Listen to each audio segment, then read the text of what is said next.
안녕하세요. 락토 약사의 건기식 다시 보기. 지난 시간에 여성에게 류마티스 관절염이나 루푸스와 같은 자가면역이 많은 이유는 남자에 비해 다른 딱 두 가지.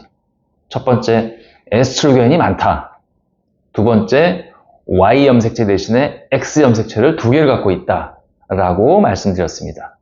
에스트로겐은 면역세포의 숫자를 늘리는데 그로 인해서 좋은 측면도 있지만 자가면역을 일으키는 면역세포를 많이 만들게 합니다. 그리고 X 염색체의 경우에는 남자에 비해서 이 X가 두 개, XX 두 배이기 때문에 하나를 죽이는 G스트가 발동되는데 그 과정에서 자가면역 유전자도 같이 활성화된다고 했습니다. 많은 자가면역의 원인 중에서 여성에게만 적용되는 이 두 가지를 무시할 수는 없는데요.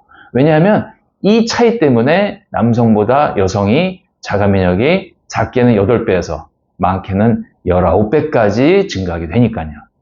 오늘은 이러한 상황을, 여성에게만 해당되는 이러한 상황을 역전시킬 수 있느냐라고 하는 게 주제인데요. 조물주가 세팅해 놓은 이러한 성호르몬과 유전자를 바꿀 수 있을까요? 알아보겠습니다.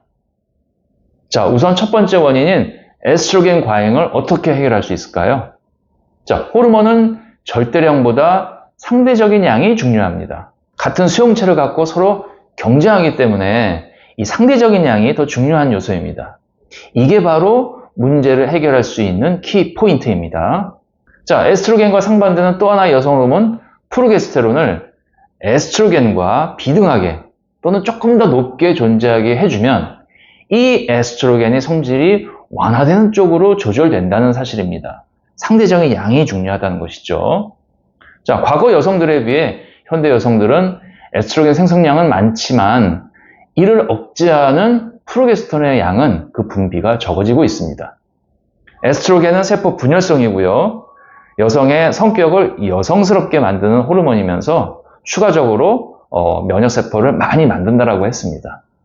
자, 반면에 프로게스테론은 생리 주기 후반부 배란 후에 분비되면서 에스트로겐과는 반대로 세포 분열을 억제하고 대신에 자궁 내막에 혈관을 만들고 영양분을 공급하면서 임신에 대비하는 그러한 호르몬이라고 했습니다. 자, 프로게스테론은 성격을 쿨하게 만들어서 잠이 안 올 때 잠을 잘 오게 하는 그런 완화시키는 그런 기능도 하고요. 그 다음에 임신 시에 태반에서 프로게스테론이 많이 분비되면서 자가면역성을 떨어뜨린다라고 했습니다. 자, 어떻게 하면 에스트로겐을 낮추고 프로게스테론을 높여서 자가면역성을 없앨 수 있을까요? 자, 우선 프로게스테론을 높이는 방법입니다. 자, 이노시톨이라고 하는 영양소 잘 알고 계시죠? 프로게스테론의 분비를 촉진시킵니다. 이노시톨은 비타민 B8번으로 알려졌던 영양소인 만큼 우리 몸에서 굉장히 중요한 역할을 하는데요. 여러 호르몬의 신호의 감도를 높이는 그러한 중요한 역할을 합니다. 자, 그래서 불임이 원인이 되는 다낭성 난소증후군을 개선하기도 하고요. 인슐린 저항성을 개선해서 비만에 도움을 주기도 합니다. 그리고 오늘 주제인 프로게스테론의 분비를 높여서 에스트로겐 우세 현상을 개선하기도 합니다. 자, 다음 필요한 영양소로는 마그네슘 그리고 비타민 B6와 같은 그러한 비타민 미네랄 영양소입니다. 자, 프로게스테론을 만드는 효소를 활성화시키는 그러한 영양소로 작용합니다. 자, 다음으로는 에스트로겐을 억제하는 방법이 또 있겠죠. 에스트로겐이 많이 분비되더라도 실제로 이 혈중에 에스트로겐이 작용하려면 자궁세포의 수용체에 결합을 해야지만 그 자궁세포 내에 세포 분열의 신호를 주게 됩니다. 자, 그런데 이 에스트로겐 수용체에 에스트로겐 대신에 다른 것이 꿰차고 있으면 에스트로겐이 결합할 수가 없어서 세포 분열을 하라 또는 면역세포를 늘려라 라고 하는 신호 전달이 제대로 되지 않게 됩니다. 대신에 이러한 수용체에 결합할 수 있으려면 에스트로겐과 모양이 좀 비슷해야겠죠. 자, 그래서요, 이러한 유사한 에스트로겐 물질을 식물에서 얻을 수 있기 때문에 이런 물질을 파이토에스트로겐이라고 부릅니다. 콩이나 아마씨와 같은 그런 음식에 이런 것들이 많이 들어 있습니다. 자, 또 다른 에스트로겐 저하 방법으로는요, 간에서 에스트로겐을 잘 분해대사시키는 방법입니다. 에스트로겐은 간으로 가서 대변으로 배출될 수 있는 형태로 바뀌어서 우리 몸 밖으로 빠져나가게 됩니다.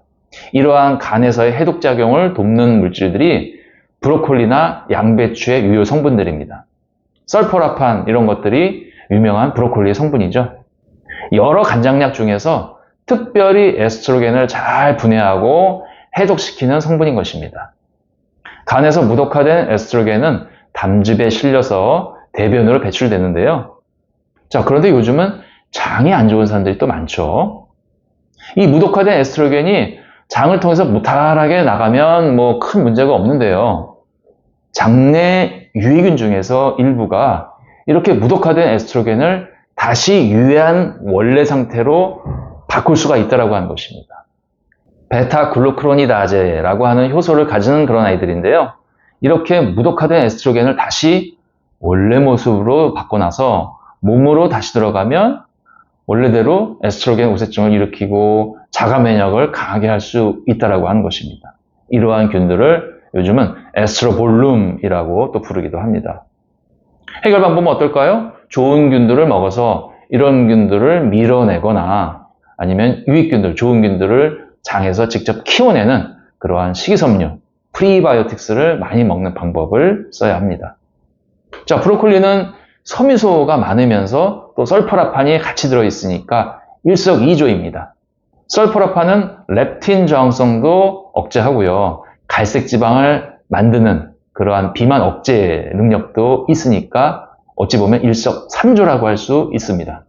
왜냐하면 이 에스트로겐은 난소에서도 분비되지만 추가적으로 지방세포에서도 분비되기 때문에 살이 찌지 않게 하면 에스트로겐을 낮출 수 있다. 이렇게 또 볼 수가 있는 것이죠.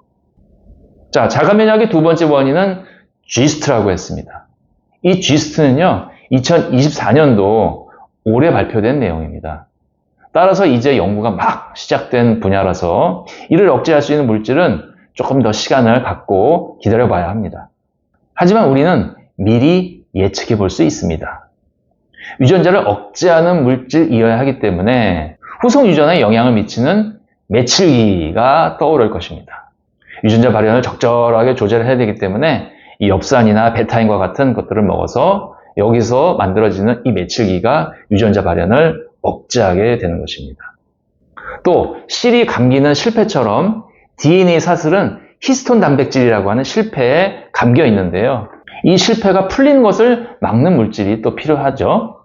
칼로리 제한요법이 여기에 도움을 줄 수 있습니다. 그런데 실제로 굶는 게 어려우니까 마치 굶는 것 같은 효과를 주는 그러한 영양소를 섭취하는 방법이 요즘 많이 얘기되고 있습니다. 장수 유전자를 만든다 이렇게 또 얘기하는 분야이기도 하죠. 레스베라트롤, MNM 뭐 이런 물질들이 바로 그런 것입니다. 아직은 예측에 불과하지만 저희 예지력으로 미리 한번 추측해 봅니다. 자, 지금까지 여성들에게 현격히 높아지는 그러한 자가면역 질환을 조금이나마 억제할 수 있는 영양소들을 그 이유와 함께 한번 알아봤습니다. 평소 식단을 이런 것들로 좀 대체 바꿔나간다면 우리 여성분들이 자가면역에 노출되는 그런 안타까운 상황은 조금이라도 낮출 수 있게 됩니다. 자, 락토약사의 건기식 다시 보기는 건강을 위한 실질적인 정보를 드리고 있습니다. 채널 꼭 고정하세요.